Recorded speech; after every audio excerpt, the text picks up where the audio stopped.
TBC Tamil News. வணக்கம்.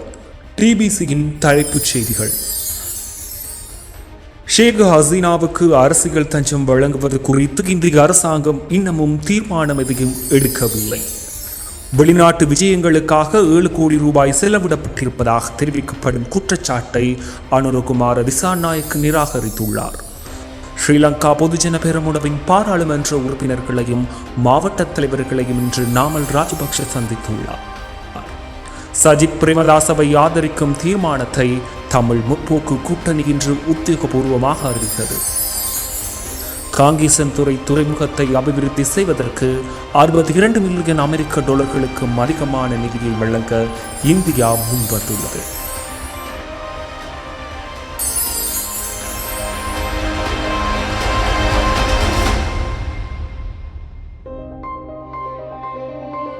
வணக்கம்.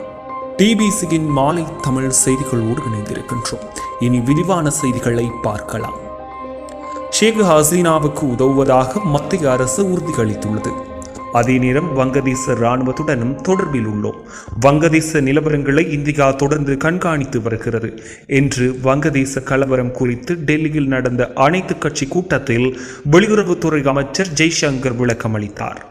வங்கதேசத்தில் அசாதாரண சூழல் நிலவுவதால் பிரதமர் பதவியை ராஜினாமா செய்த ஷேக் ஹசீனா இந்தியாவில் தஞ்சமடைந்துள்ளார். இந்தியாவில் ஷேக் ஹசீனா தஞ்சமடைந்திருக்கும் நிலையில் இது தொடர்பாக விவாதிக்க டெல்லி நாடாளுமன்ற வளாகத்தில் இன்று அனைத்து கட்சி கூட்டம் நடத்தப்பட்டது. வெளியுறவுத்துறை அமைச்சர் ஜெய்சங்கர் தலைமையில் நடைபெற்ற இந்த அனைத்து கட்சி கூட்டத்தில் வங்கதேசத்தில் நடந்து வரும் அரசியல் மாற்றம், கலவரம் குறித்து விவாதிக்கப்பட்டது. கூட்டத்தில் ராகுல் காந்தி, TR பாலு உள்ளிட்ட எதிர்க்கட்சி தலைவர்களும் மத்திய அமைச்சர்களும் பங்கேற்றனர்.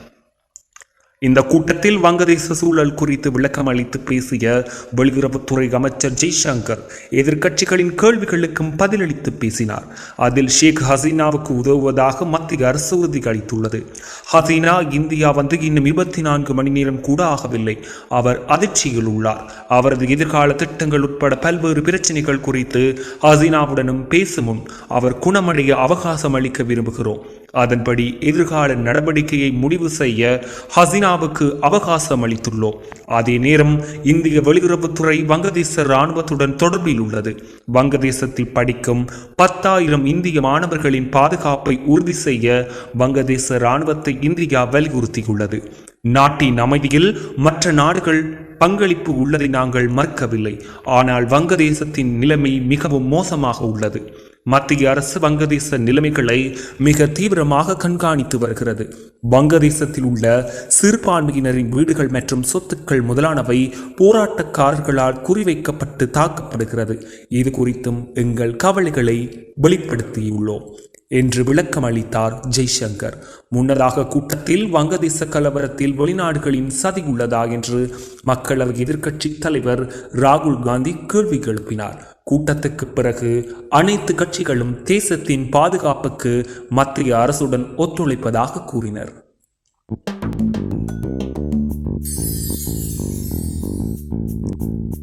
மக்கள் கிளர்ச்சியை அடுத்து பதவியை துறந்து இந்தியாவுக்கு தப்பி வந்திருக்கும் பங்களாதேஷ் பிரதமர் ஷேக் ஹசீனாவுக்கு அரசியல் தஞ்சம் வழங்குவது குறித்து இந்திய அரசாங்கம் இன்னமும் தீர்மானம் எதையும் எடுக்கவில்லை. முதலில் அவர் அதிர்ச்சியிலிருந்து மீளட்டும், அதற்கு பிறகு அடுத்த கட்ட நடவடிக்கை குறித்து ஆராயலாம் என்று பங்களாதேஷ் நெருக்கடி குறித்து ஆராய்வதற்காக கூட்டிய சராவ கட்சி மாநாட்டில் வெளியுறவு அமைச்சர் ஜெய்சங்கர் இன்று கூறியதாக இந்திய ஊடகங்கள் செய்தி வெளியிட்டிருக்கின்றன. பங்களாதேஷ் நெருக்கடியை கையாளுவதற்கு மோடி அரசாங்கத்துக்கு எதிர்க்கட்சிகள் அளிக்கும் ஆதரவுக்கும் வெளிக்காட்டும் புரிந்துணர்வுக்கும் நன்றி தெரிவித்து ஜெய்சங்கர் எக்ஸ் சமூக ஊடகத்தில் பதிவொன்றை செய்திருக்கிறார்.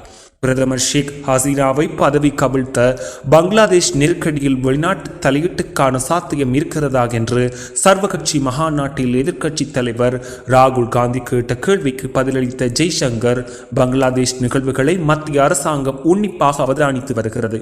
எந்த ஒரு வெளிநாட்டு தலையீட்டின் சாத்தியம் குறித்து இப்போது கூற முடியாது என்று குறிப்பிட்டார்.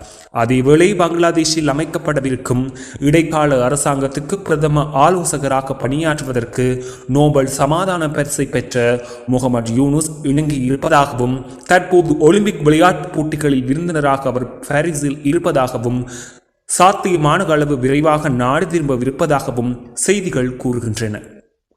முகமது யூனூஸ் இடைக்கால அரசாங்கத்துக்கு தலைமை தாங்க வேண்டும் என்று மாணவர் இயக்கங்கள் விரும்புவதாகவும் இன்று அந்த இயக்கங்களின் பிரதிநிதிகள் இராணுவ தளபதி ஜெனரல் வாகிர் உஸ் ஜமானை சந்திக்கவிருப்பதாகவும் டாக்கா செய்திகள் கூறின. பங்களாதேஷ் எதிர்க்கட்சி தலைவர் காலிதா ஜியா உட்பட சிறையில் இருந்து வரும் சகல எதிர்க்கட்சி தலைவர்களையும் விடுதலை செய்யுமாறு அந்த நாட்டின் ஜனாதிபதி முகமது சஹாபுதீன் உத்தரவிட்டிருக்கிறார். அவர் இன்று பாராளுமன்றத்தையும் கலைத்திருக்கிறார்.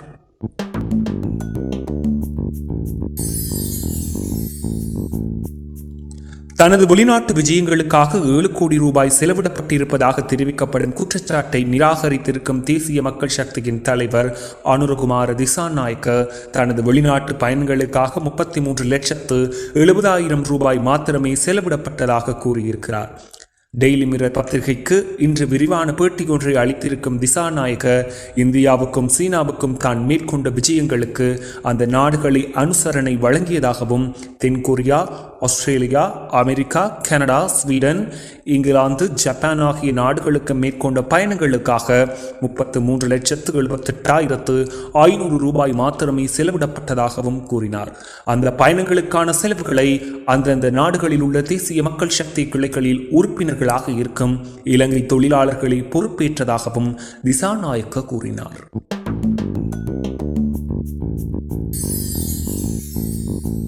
தேசிய மக்கள் சக்தியின் தலைவர் அனுரகுமார திசாநாயக்க ஜனாதிபதி தேர்தலில் போட்டியிடுவதற்காக தனது கட்டுப்பணத்தை இன்று தேர்தல்கள் ஆணைக்குழுவின் அலுவலகத்தில் செலுத்தினார். அவரின் சார்பில் கட்டுப்பணத்தை செலுத்துவதற்கு ஆணைக்குழு அலுவலகத்துக்கு தேசிய மக்கள் சக்தியின் பாராளுமன்ற உறுப்பினர்களான விஜித ஹேரத்தும் கலாநிதி ஹரணி அமரசூரியவும் சட்டத்தரணி சுனில் வட்டகலவும் சென்றிருந்தனர்.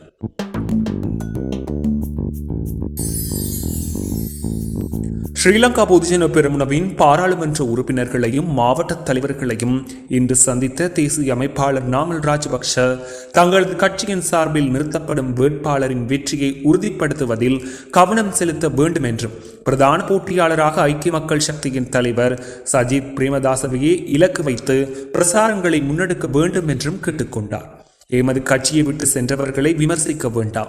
தற்போது ஜனாதிபதியுடன் இணைந்திருக்கும் பொதுஜன பெரமுன உறுப்பினர்களுக்கு எதிராக ஐக்கிய தேசிய கட்சி கடந்த காலத்தில் பல்வேறு குற்றச்சாட்டுக்களை சுமத்தியதை நாம் மறந்துவிடக்கூடாது.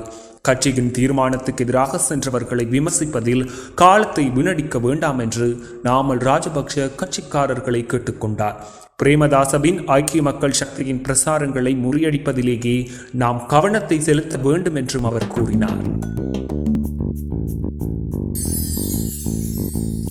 ஜனாதிபதி தேர்தலில் ஐக்கிய மக்கள் சக்தியின் தலைவர் சஜித் பிரேமதாசவை ஆதரிக்கும் தீர்மானத்தை பாராளுமன்ற உறுப்பினர் மனோ கணேசன் தலைமையிலான தமிழ் முற்போக்கு கூட்டணி என்று உத்தியோகபூர்வமாக அறிவித்தது. கொழும்பில் செய்தியாளர்கள் மாநாட்டில் இதை அறிவித்த மனோ கணேசன் தனது கட்சி ஐக்கிய மக்கள் சக்தியுடன் புரிந்துணர்வு உடன்படிக்கை ஒன்றில் கைச்சாத்திடவிருக்கிறது என்றும் தாங்கள் சந்திரனையும் சூரியனையும் கேட்கப் போவதில்லை, தோட்ட தொழிலாளர் சமூகம் ஏனைய தமிழர்களும் இலங்கையர்களாக சமத்துவமான முறையில் நடத்தப்பட வேண்டும் என்பதையே தங்களது விருப்பம் என்றும் கூறினார்.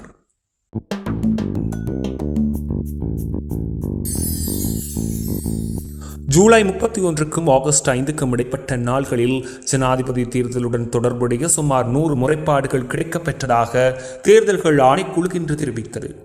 சகல முறைப்பாடுகளுமே தேர்தல் சட்ட மீறல்கள் பற்றியதாகவே இருந்ததாகவும் வன்முறைகள் குறித்து எந்த முறைப்பாடும் வரவில்லை என்றும் ஆணைக்குழு வெளியிட்ட ஊடக அறிக்கையில் தெரிவிக்கப்பட்டது.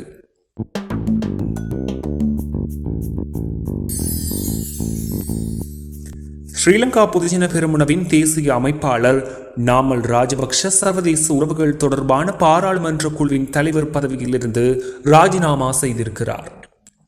இன்று பாராளுமன்றத்தில் இதை அறிவித்த சபாநாயகர் மகிந்தயாப் அபிவர்தன நாமலின் இடத்துக்கு பாராளுமன்ற உறுப்பினர் பிரேம்நாத் தொலவத்த நியமிக்கப்படுவதாக கூறினார்.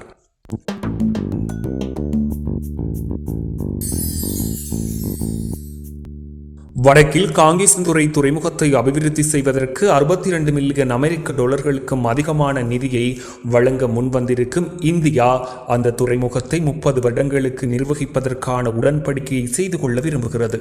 முதலில் இந்தியா காங்கேசன்துறை துறைமுகத்தை அபிவிருத்தி செய்யும் பணிகளுக்கு கடனுதவி செய்ய உத்தேசித்திருந்தது. ஆனால் இலங்கையின் தற்போதைய பொருளாதார நிலவரத்தை கருத்தில் கொண்டு புதுடெல்லி அதன் நிலைப்பாட்டை மாற்றியிருக்கிறது என்று துறைமுகங்கள், கப்பல் மற்றும் விமான போக்குவரத்து அமைச்சின் செயலாளர் KDS ருவான் சந்திர ஊடகங்களுக்கு தெரிவித்தார். இத்துடன் டிபிசியின் மாலை தமிழ் பிரதான செய்திகள் நிறைவுக்கு வருகின்றன. எமது அடுத்த செய்தியினை நாளை காலை எதிர்பாருங்கள். வணக்கம்.